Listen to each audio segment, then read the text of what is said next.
Hello everyone. Last લેક્ચરમાં આપણે thyroid ગ્રંથિ વિશે વાત કરી હતી. આજે વાત કરીએ પેરાથાઇરોઇડ ગ્રંથિ.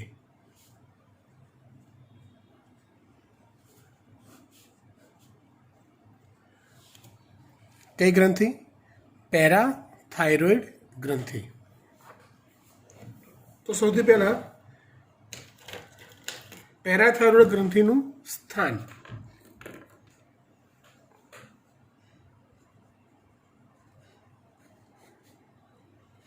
આ ગ્રંથિ ક્યાં હોય? તો આ ગ્રંથિ એ ગળાના ભાગમાં જ હોય.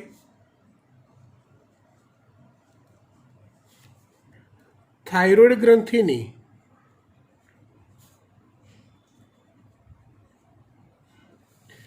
પાછળના ભાગે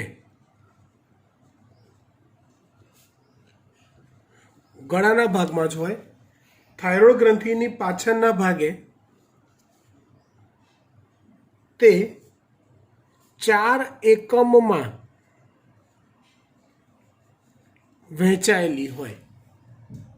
4 એકમમાં વહેંચાયેલી મતલબ શું? તો સમજો. ધારો કે એક મિનિટ.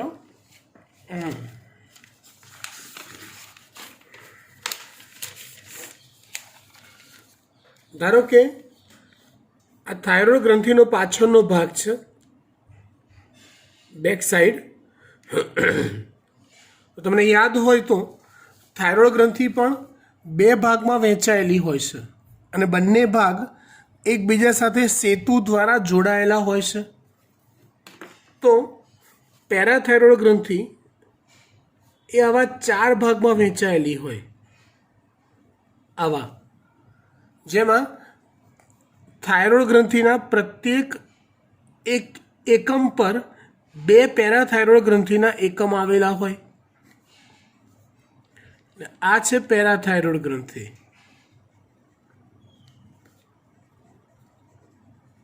આવા 4 ભાગમાં વહેંચાયેલી હોય.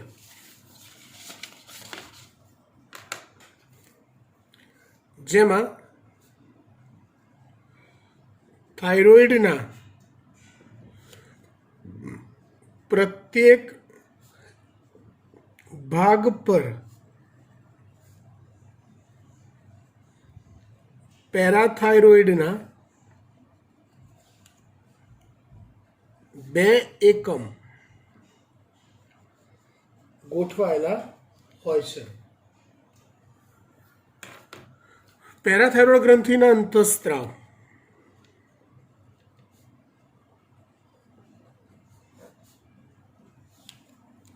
તો પેરાથાઇરોઇડ ગ્રંથિમાંથી પેરાથાઇરોઇડ અંતઃસ્ત્રાવનો સ્ત્રાવ થાય છે. પેરાથાઇરોઇડ અંતઃસ્ત્રાવ, જેને ટૂંકમાં PTH કહેવાય છે. પેરાથાઇરોઇડ હોર્મોન. ફરીવાર, પેરાથાઇરોઇડ હોર્મોનનો સ્ત્રાવ થાય છે. આ અંતઃસ્ત્રાવનું કાર્ય.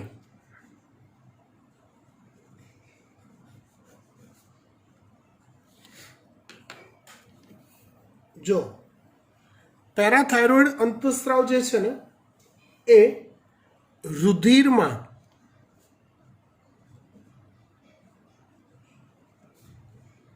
કેલ્શિયમનું પ્રમાણ વધારે છે. પેરાથાઇરોઇડ અંતઃસ્ત્રાવ એ રુધિરમાં કેલ્શિયમનું પ્રમાણ વધારે છે. એ કેલ્શિયમનું પ્રમાણ કેવી રીતે વધારે? તો PTH એટલે કે પેરાથાઇરોઇડ હોર્મોન એ અસ્થિ કોષો પર એટલે કે અસ્થિ પર અસર કરે, જેમાં તે અસ્થિ વિનાશક કોષોની ક્રિયાશીલતા વધારે છે।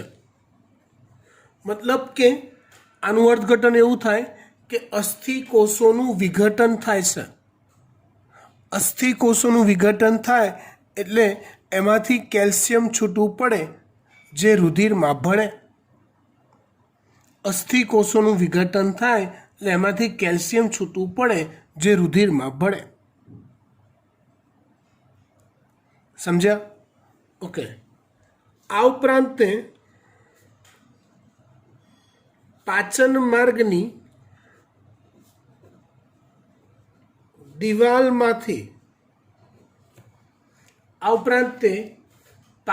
માર્ગની દિવાલમાંથી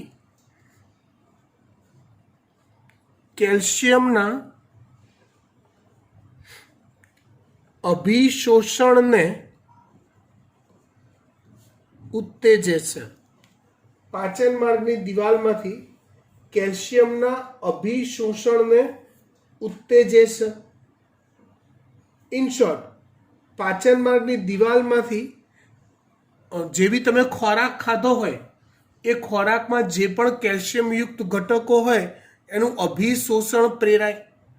તો એ કેલ્શિયમનું અભિશોષણ થઈ એ કેલ્શિયમ ક્યાં ભળે? તો કે રુધિરમાં ભળે। આમ રુધિરમાં કેલ્શિયમનું પ્રમાણ વધે। આ ઉપરાંત મૂત્રપિંડ નલિકામાં કેલ્શિયમનું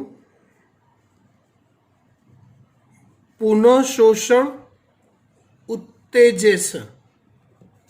મૂત્રપિંડ નલિકામાં પણ તે કેલ્શિયમ આયનોનું પુનઃશોષણ ઉત્તેજે। મતલબ તમારા મૂત્ર દ્વારા જે કેલ્શિયમ આયનો ત્યજાતા હોય તો એ કેલ્શિયમ આયનોનું પુનઃશોષણ કરી ફરી પાછા એ કેલ્શિયમ આયનોને રુધિરમાં ભેળવે।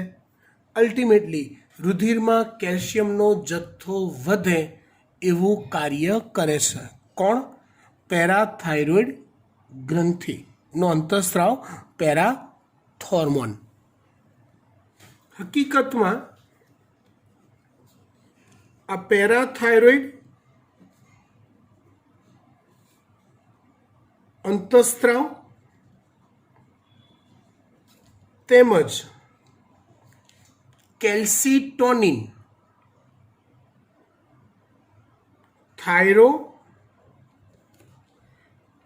કેલ્સીટોનિન ટીસીટી પેરાથાઇરોઇડ અંતઃસ્રાવ અને થાઇરોકેલ્સીટોનિન આ બંને સંયુક્ત રીતે રુધિરમાં કેલ્શિયમનું પ્રમાણ જાળવી રાખવાનું કાર્ય કરે છે। હું તમને સમજાવું। જેમ કે પેરાથાઇરોઇડ જે છે ને અંતઃસ્રાવ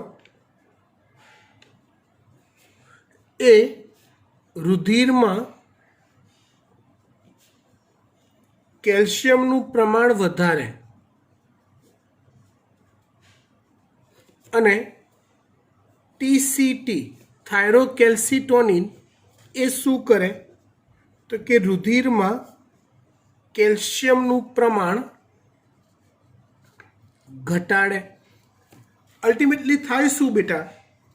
જો જ્યારે રુધિરમાં કેલ્શિયમનું પ્રમાણ ઘટી જાય ને, ઓછું થઈ જાય ને, જેટલું હોવું જોઈએ એના કરતાં ઓછું થઈ જાય ત્યારે પેરાથાઇરોઇડ હોર્મોન પીટીએચનો સ્ત્રાવ થાય, જે એવું બધા ગતકડા કરે કે જેનાથી રુધિરમાં કેલ્શિયમનું પ્રમાણ વધે।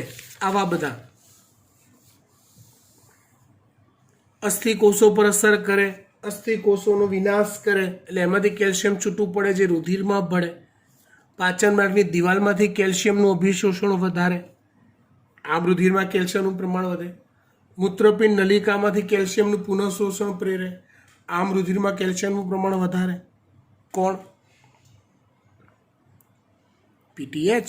હવે જો રુધિરમાં કેલ્શિયમનું પ્રમાણ હોવું જોઈએ એના કરતાં વધી ગયું તો તરત જ થાઇરોઇડ ગ્રંથિમાંથી ટીસીટીનો સ્ત્રાવ થાય, એટલે કે થાઇરોકેલ્સિટોનિનનો સ્ત્રાવ થાય. એ એવા ઘટકડા કરે કે જેનાથી રુધિરમાં કેલ્શિયમનું પ્રમાણ ઘટે. મતલબ અસ્થિ ઉત્પાદક કોષોની ક્રિયાશીલતા વધારે, મતલબ નવા અસ્થિ કોષો બને. હવે નવા અસ્થિ કોષો બનવાના હોય એટલે એમાં રુધિરમાંથી કેલ્શિયમ વપરાય. નવા અસ્થિ કોષો બનાવવા માટે રુધિરમાંથી કેલ્શિયમ વપરાય, રાઈટ. પાચન માર્ગની દિવાલમાંથી કેલ્શિયમના અભિશોષણને અવરોધે, એટલે પાચન માર્ગમાંથી રુધિરમાં કેલ્શિયમ આવતું બંધ થઈ જાય. ઇન શોર્ટ ટીસીટી એવું કરે, થાઇરોકેલ્સિટોનિન એવું કરે કે રુધિરમાં કેલ્શિયમનું પ્રમાણ ઘટે. જેવું કેલ્શિયમનું પ્રમાણ ઘટ્યું તરત કોનો સ્ત્રાવ થાય? પીટીએચનો. કેલ્શિયમનું પ્રમાણ વધશે, જરૂર કરતાં વધી ગયું તરત કોનો સ્ત્રાવ થાય? ટીસીટીનો. આ વસ્તુ ચાલ્યા જ કરે. સમજી ગયા? ડન.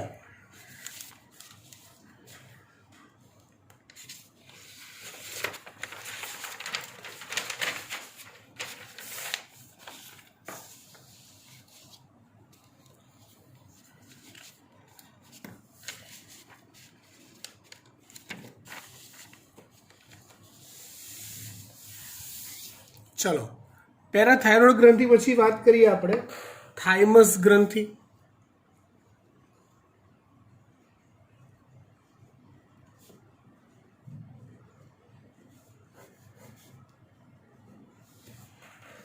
કઈ ગ્રંથિ?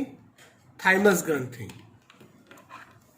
સૌથી પહેલા આ ગ્રંથિનું સ્થાન. આ ગ્રંથિ ક્યાં છે? તો કે આ ગ્રંથિ છાતીના ભાગમાં હોય, હૃદય કે મહાધમની ની પાછળના ભાગમાં આવેલી હોય.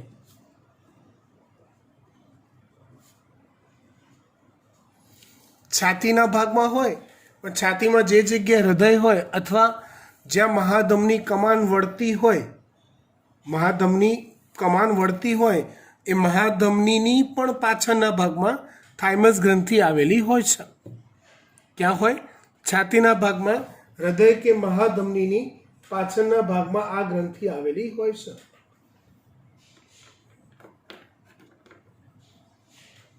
આ ગ્રંથિનો અંતઃસ્ત્રાવ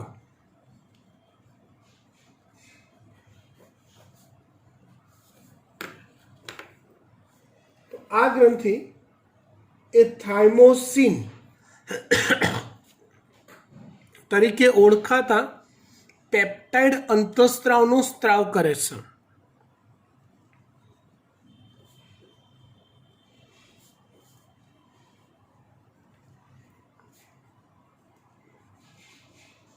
શેના તરીકે ઓળખાતા? થાઇમોસિન તરીકે ઓળખાતા પેપ્ટાઇડ અંતઃસ્ત્રાવનો સ્ત્રાવ કરે છે. કઈ ગ્રંથિ? થાઇમસ ગ્રંથિ. આ ગ્રંથિ અથવા આ અંતઃસ્ત્રાવ એ શરીરની રોગ પ્રતિકારક શક્તિ સાથે સંકળાયેલ હોય છે. શરીરની રોગ પ્રતિકારક શક્તિ સાથે સંકળાયેલ હોય છે. કઈ ગ્રંથિ? થાઇમસ ગ્રંથિ. શેની સાથે સંકળાયેલ હોય? શરીરની રોગ પ્રતિકારક શક્તિ સાથે.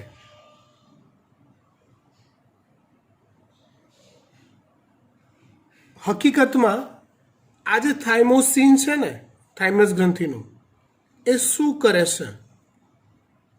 તો તે ટી લસિકા કણના વિભેદનમાં મહત્વનો ભાગ ભજવે છે. હવે ટી લસિકા કણ એનું વિભેદન એમાં મહત્વનો ભાગ એટલે શું પાછું તો કે સમજાવો 2 મિનિટ.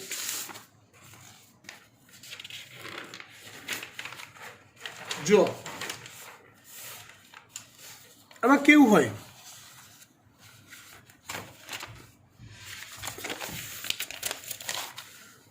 આપણા શરીરની અંદર બ્લડમાં શ્વેત કણ હોય છે. શ્વેત કણના ઘણા બધા પ્રકાર હોય એ પૈકીનો એક પ્રકાર છે લસિકા કણ. ખબર છે? યાદ છે? રુધિરમાં શ્વેત કણના ઘણા બધા પ્રકાર હોય. તટસ્થ કણ અથવા ન્યુટ્રોફિલ્સ, અમ્લરાગી કણ, એસિડોફિલ્સ, અલ્કરાગી કણ, બેઝોફિલ્સ, લિમ્ફોસાઇટ અથવા લસિકા કણ, મોનોસાઇટ અથવા એક કેન્દ્રી કણ. આવા અલગ અલગ પ્રકારના શ્વેત કણ હોય છે. લસિકા કણ જે છે એ આપણા પ્રતિકારક તંત્રમાં એક એક્ટિવ સૈનિક તરીકે કામ કરે છે, પણ એ લસિકા કણને હજી ટ્રેનિંગ લેવાની બાકી છે. ચલો તમે કે હું હોઈએ કોઈક વાર કોઈક દેશભક્તિનું કે એવું કંઈક જોરદાર પિક્ચર જોતા હોઈએ ને તો એ સમયે આપણી અંદર આપણા હૃદયમાં એવી ભાવના જાગે કે લાવો હું દેશ માટે લડીને કુરબાન થઈ જાઉં. હા કે ના? મને તો એવું થાય. એવા કોઈક દેશભક્તિવાળા પિક્ચરો જોઈએ તો હું તો ઇમોશનલ થઈ જાઉં થોડીક વાર માટે કે ના સાલું લાવો દેશ માટે કંઈક કરીએ આપણે એમ. તમને થાય જ. પણ જો તમને એમને એમ જ વિધાઉટ એની ટ્રેનિંગ બંદૂક કે મશીન ગન કે લોન્ચર્સ લઈને બોર્ડર પર મોકલી દેવામાં આવે તો તમારું પરફોર્મન્સ કેવું રહેશે? તો કે થર્ડ ક્લાસ રહેશે સાહેબ. ટ્રેનિંગ તો જોઈએ ને, હે ને? યસ. તો એ જે લસિકા કણ છે ને એ નોન ટ્રેન છે. આપણા સૈન્યનો એવો ભાગ છે કે જે નોન ટ્રેન છે. એને પરિપક્વ થવાની જરૂર છે. તો એ લસિકા કણ પરિપક્વ જો થાઇમસ ગ્રંથિમાં થાય, આ થાઇમોસિન અંતઃસ્રાવની અસર હેઠળ થાય. ક્યાં ગયું? હા, થાઇમોસિન અંતઃસ્રાવની અસર હેઠળ જો લસિકા કણ પરિપક્વ થાય તો એને ટી લસિકા કણ કહેવાય. અને જો લસિકા કણ એ અસ્થિ મજ્જામાં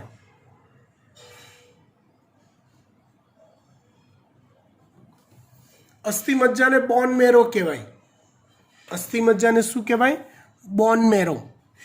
જો લસિકા કણ અસ્થિ મજ્જામાં રહીને પરિપક્વ થાય, ક્યાં રહીને?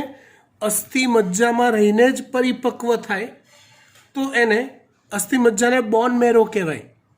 તો એને બી લસિકા કણ કહેવાય છે. આ લસિકા કણ એનું વિભેદન થાય. વિભેદન થવું એટલે ચોક્કસ પ્રકારની પેશીમાં ફેરવાવું. એનું વિભેદન થઈને ટી લસિકા કણ બને અને બી લસિકા કણ બને, જે ટ્રેની સૈનિક કહેવાય. ટ્રેન થયેલું સૈન્ય કહેવાય. રાઈટ? તો ટી લસિકા કણના નિર્માણમાં મહત્વનો ભાગ ભજવે છે થાઇમોસિન.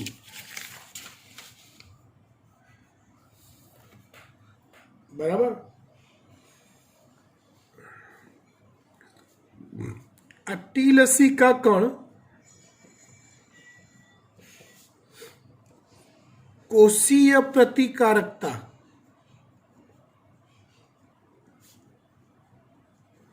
દર્શાવે છે. હવે કોષીય પ્રતિકારકતા એટલે શું? તો જો પ્રતિકારકતા એટલે સૂક્ષ્મજીવો સામે લડવા માટેની શરીરની લાક્ષણિકતા ને પ્રતિકારકતા કહેવાય. તો એ પ્રતિકારકતાના બે પ્રકાર છે. એક છે કોષીય પ્રતિકારકતા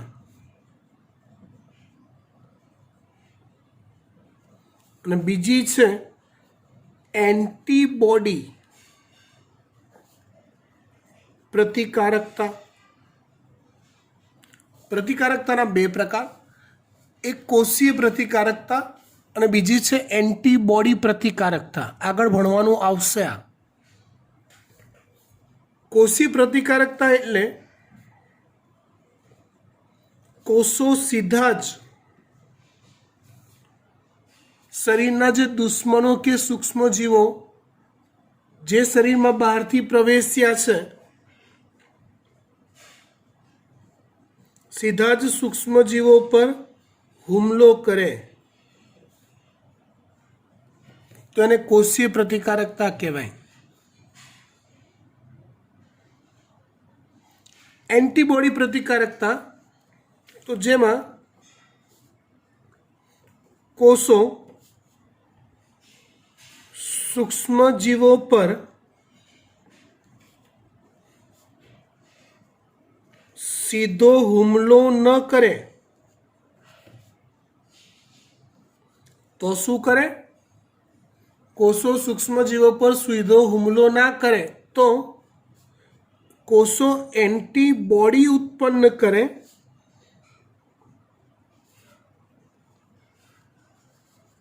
અને એન્ટીબોડી થકી સૂક્ષ્મજીવો સામે લડત આપે. એન્ટીબોડી દ્વારા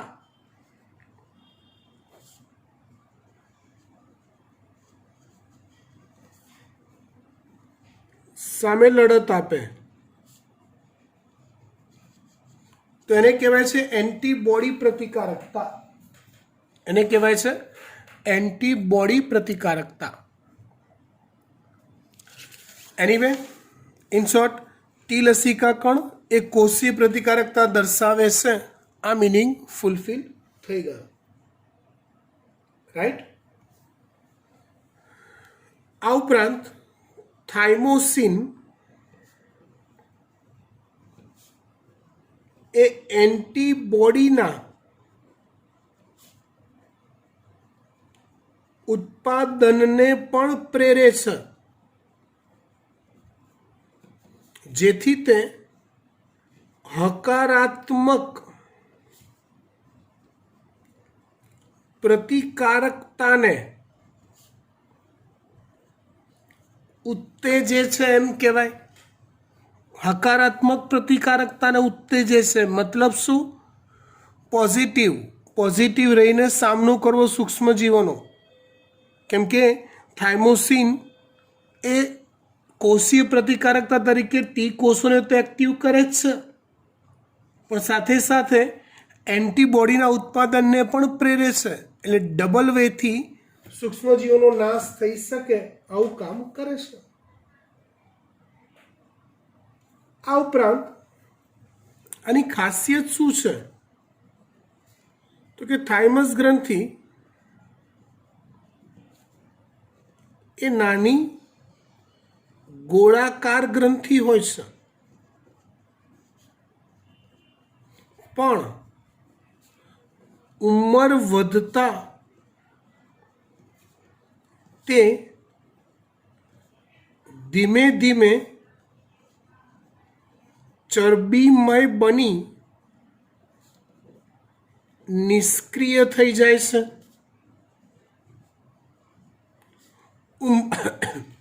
ઉંમર વધતા ધીમે ધીમે તે ચરબીમય બની નિષ્ક્રિય થઈ જાય છે.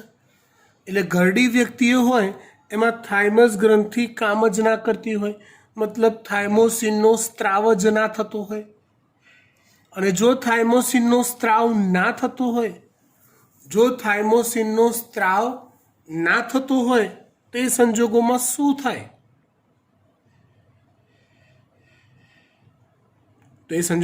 થાય? નેચરલી પ્રતિકારક શક્તિ ઘટી જાય. આથી જ ઘરડી વ્યક્તિઓમાં, ઉંમરલાયક વ્યક્તિઓમાં, વૃદ્ધ વ્યક્તિઓમાં પ્રતિકારક શક્તિ ઓછી થઈ જાય છે, કેમ કે એમનામાં થાઇમસ ગ્રંથિ નિષ્ક્રિય થઈ ગઈ હોય છે. સમજી ગયા? Done, fine. થાઇમસ ગ્રંથિ પછી આપણે વાત કરીએ એડ્રિનલ ગ્રંથિ.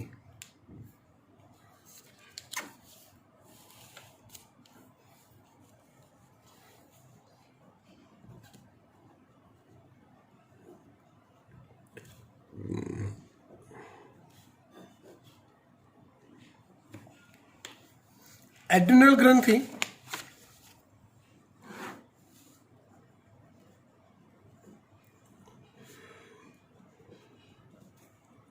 તો જુઓ, આપણા શરીરમાં આવા બે મૂત્રપિંડ હોય, આવા. તો મૂત્રપિંડની ઉપરના ભાગે, બંને મૂત્રપિંડની ઉપર આવા બે એકમ એડ્રિનલ ગ્રંથિના ચોંટેલા હોય છે.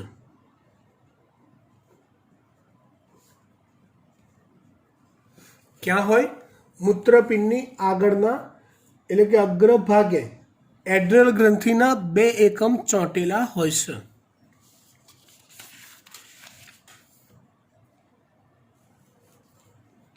એટલે એનું સ્થાન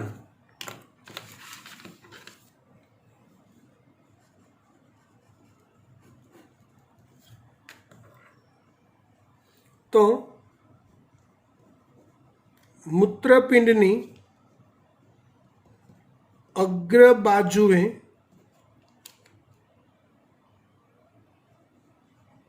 દરેક મૂત્રપિંડ પર એક એક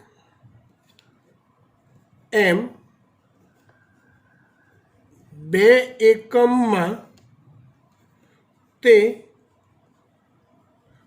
ગોઠવાયેલી હોય છે. કઈ ગ્રંથિ? તો કે એડ્રિનલ ગ્રંથિ. ત્યાર પછી વાત કરીએ એડ્રિનલ ગ્રંથિની રચનાની.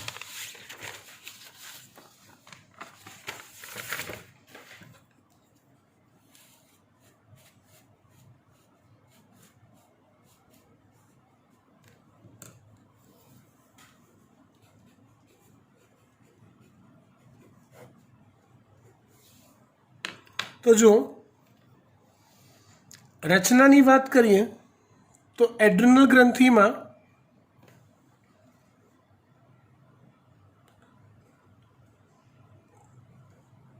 તેની રચના બે પેશીઓમાં વહેંચાયેલી હોય છે.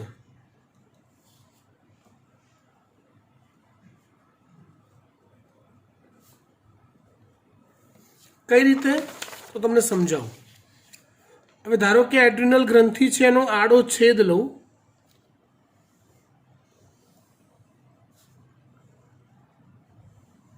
તો આમ તો મેં પિચ્યુટરી ગ્રંથિમાં આ ભાગ સમજાયેલો છે, એટલે એડ્રિનલ કોર્ટેક્સ અને એડ્રિનલ મજ્જક એવું.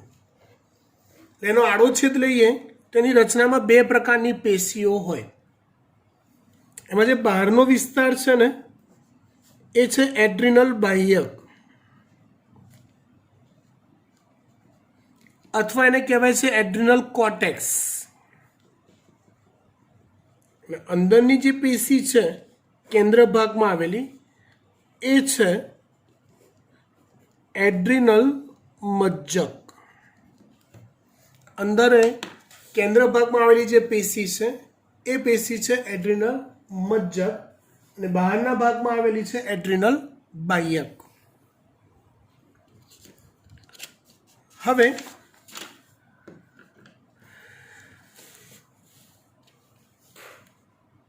બે પેશીઓમાં વહેંચાયેલી હોય, જેમાં બહારની તરફ અથવા પરિઘ તરફ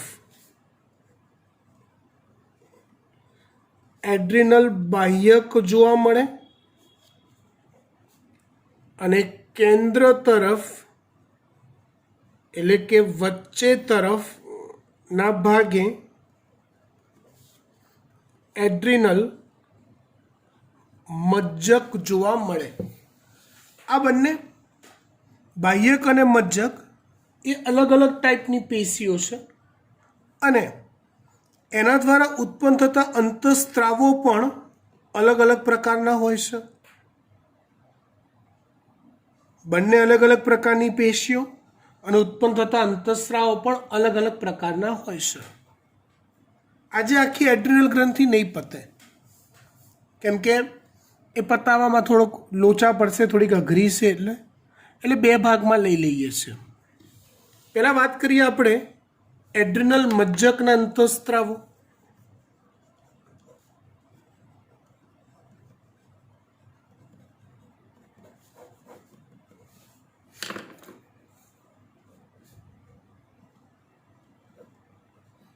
એડ્રિનલ મજ્જકના અંતઃસ્રાવ, તો કે એડ્રિનલ મજ્જકમાંથી બે અંતઃસ્રાવનો સ્ત્રાવ થાય છે. એક એડ્રેનાલિન અથવા એપિનેફ્રિન. એડ્રેનાલિન અથવા એપિનેફ્રિન. અને બીજું છે નોર એડ્રેનાલિન અથવા નોર એપિનેફ્રિન. એડ્રેનાલિન અથવા એપિનેફ્રિન અને નોર એડ્રેનાલિન અથવા નોર એપિનેફ્રિન. આ બંને અંતઃસ્ત્રાવો એ રાસાયણિક દ્રષ્ટિએ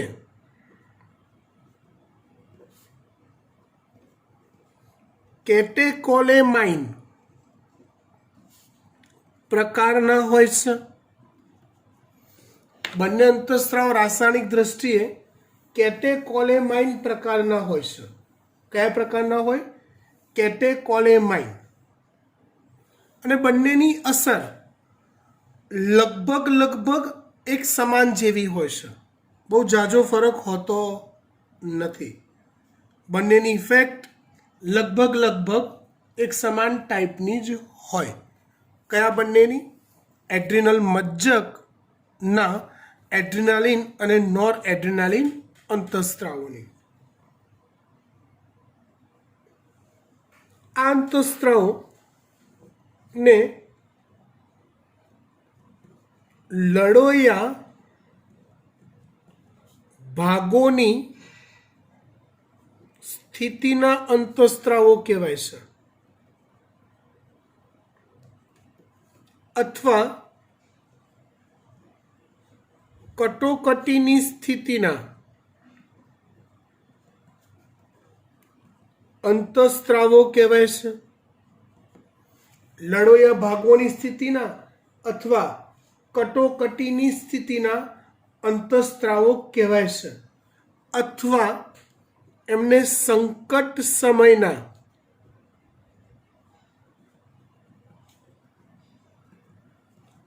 અંતઃસ્ત્રાવો કહેવાય છે.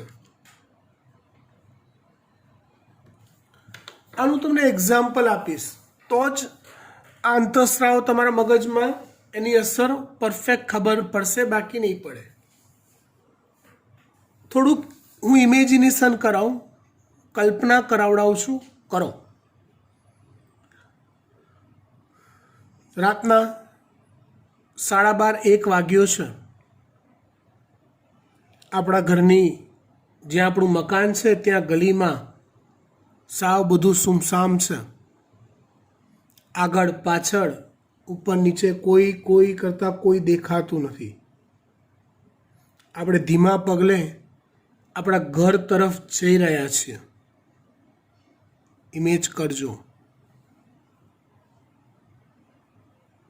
સાવ શાંતિ છે, સાવ. એવામાં અચાનક જ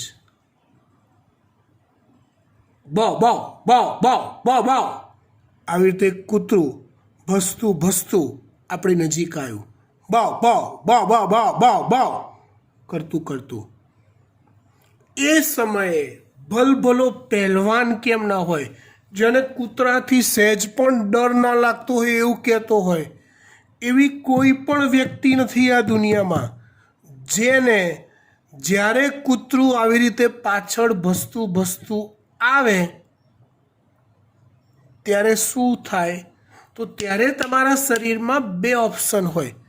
કાં તો તમે કૂતરાથી ઓછું ડરો છો કે નથી ડરતા, તો તમે એક પથ્થરો ઉપાડીને એની સામે હટ હટ હટ કરીને એક્સાઇટેડ થઈને જ રિપ્લાય આપશો, એને ભગાડશો ગુસ્સે થઈને.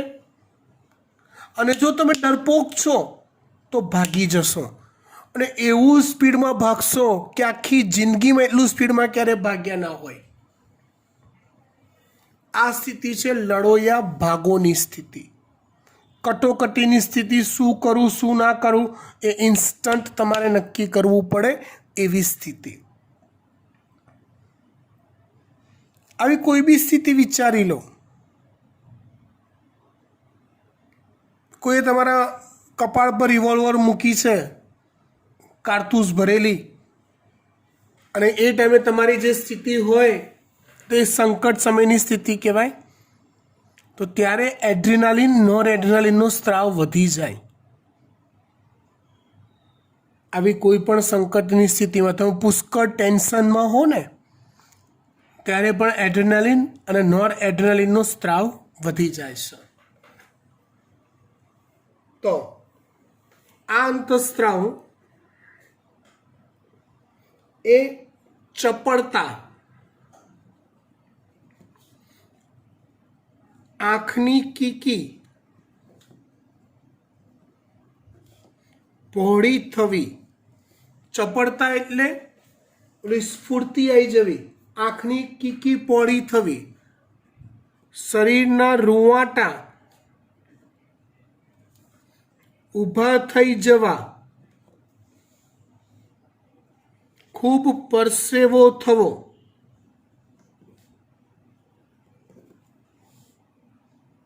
જેવા લક્ષણોમાં વધારો કરે છે. આ અંતઃસ્રાવ એ હૃદયના ધબકારા વધારે છે, શ્વસન દરમાં વધારો કરે છે. હૃદયના ધબકારા વધારે, શ્વસન દરમાં વધારો કરે.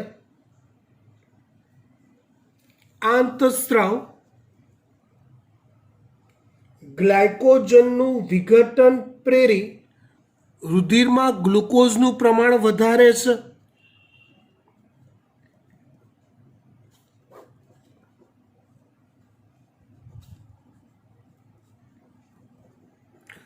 એનું કારણ છે હવે ચપળતાની જરૂર છે, ખૂબ જ શક્તિની જરૂર છે, એટલે ગ્લુકોઝનો વપરાશ થશે જ. એટીપી ઉત્પન્ન કરવા માટે ગ્લુકોઝ ધમાધમ વપરાશે જ. તો આ અંતઃસ્રાવો એ પણ તૈયારી કરી રાખે છે ગ્લાયકોજનને ગ્લુકોઝમાં કન્વર્ટ કરવાની, તો કે ફટફટ વપરાતો જાય, શ્વસનમાં કામ લાગતો જાય. આ ઉપરાંત તે લિપિડ અને પ્રોટીનના વિઘટનને પણ ઉત્તેજિત કરે છે.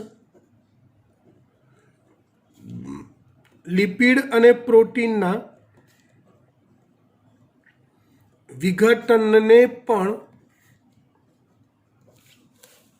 ઉત્તેજિત કરે છે. કોણ? એડ્રિનલ મજ્જકના બે અંતઃસ્રાવ, એપિનેફ્રિન અને નોરેપિનેફ્રિન. બાહ્યકના અંતઃસ્રાવો આવતા અંકે. બાય.